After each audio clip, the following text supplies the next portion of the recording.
Okay, so we're activated. We've got the fan is running. Now you'll notice that the unit is currently calling for a save, right? So that means then I can check for back voltage.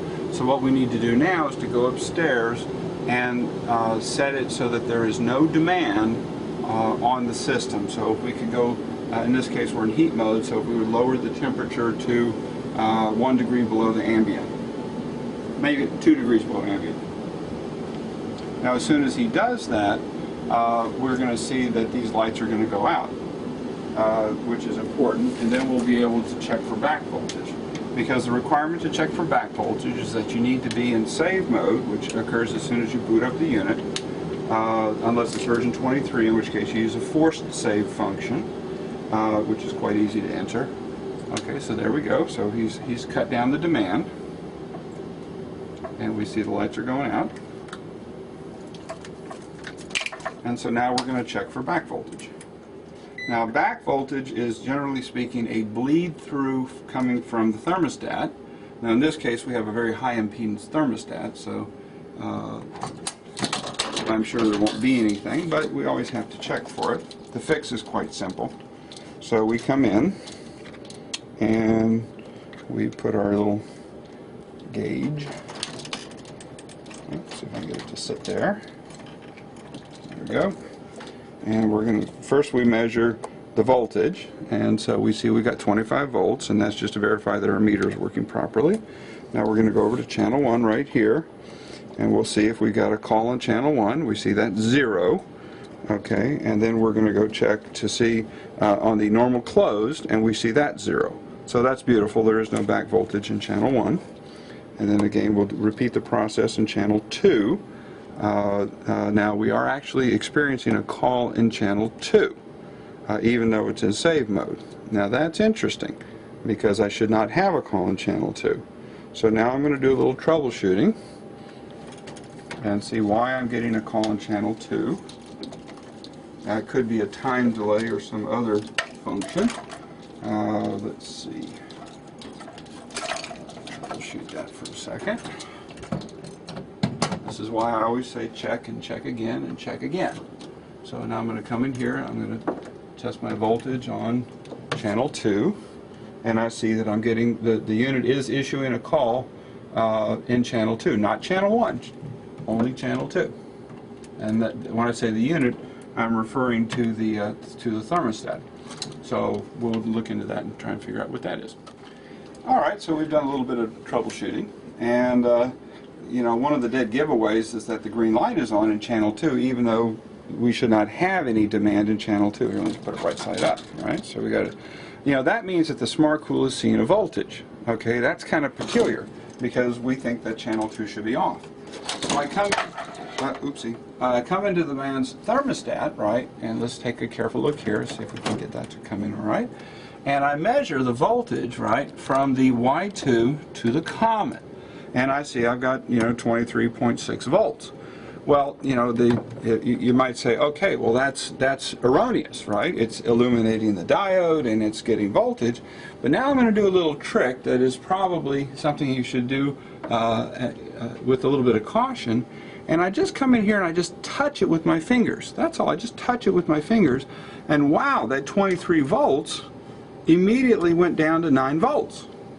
So what that confirms to me is that we've got a little bleed through in the diodes internally. It's not enough to pull in a contactor because there's no amperage involved. However, it's quite enough to give a misleading reading on the Smartcool. And in fact, when I have my fingers on here, let's see. I bet that green light goes out. Oh, it did. See, the green light went out. Yep, came back on because my fingers aren't on it. So the solution for that is really quite simple. We're going to take a resistor, and this is size that I like to use is a 10 kilo ohm. Works quite well, and the package of these runs about $1 for 5 of them. So they're very inexpensive. Now it's a 1/4 watt. You don't need to use anything more enthusiastic than that. And I'm going to take that little resistor and I'm going to put it in the circuit between the Y2 and the common, right? Between the Y2 and the common. Now you might ask yourself, well, why don't I just put that resistor, right here inside the Smartcool? Well, physics doesn't allow you to do it because of this. Actually, this is the channel 2 here. Remember that the sum of the resistances around a network is always equal to the voltage supply. If I only have one resistor, then the voltage across the resistor will be equal to the voltage supply. So if I put that resistor right in here, I haven't changed anything. All I've done is move the voltage from here to here to across the resistor on exactly the same two terminals. So you can't put the resistor in here. You've got to put the drain resistor external to the Smartcool. And once you do that, we'll see we should see that back voltage drop to 0. So we'll do that right now. Alright, so we've installed the retrofit drain resistor, and let me kind of detail that a little bit. So we came into the Y2 coming off the thermostat. There it is right there. We came up, we went into the resistor right here, came back and went into the common right here. I put an extra lead into the common wire nut right here. Right? So now we see that the green light has gone off. Yay! That means we did it right. And let's go ahead and see what our back voltage is. Go ahead and take a quick measurement on that, and we see it's down to 0.4. So we went from almost 24 volts down to 0.4 volts. Now the way the back voltage seems to work, and I can't prove this, and if I sound like a U.S. presidential candidate, I'm sorry. I can't prove this, but it appears to be that the higher the back voltage, the more probability that you're going to get an erroneous reading in your savings. Anytime your savings are more than 50%, and I don't mean 50.1, but 55%, 60%, usually that's a back voltage issue within the installation. If the number is more than 10 volts back voltage, you will almost certainly have a problem. If the number is 6 to 9 volts, you may or may not have an issue. It's kind of arbitrary. Less than 6 volts, less than 5 volts, I've never seen a problem. So that's what I kind of look for is if anything is more than 5 volts, I pop in the resistor. It's very, very easy to install. The next thing to remember that's very, very important is you have to be sure that you mask off the resistor, because these are exposed leads, and some standard tape works really fine for that. And we'll go ahead and get that in there.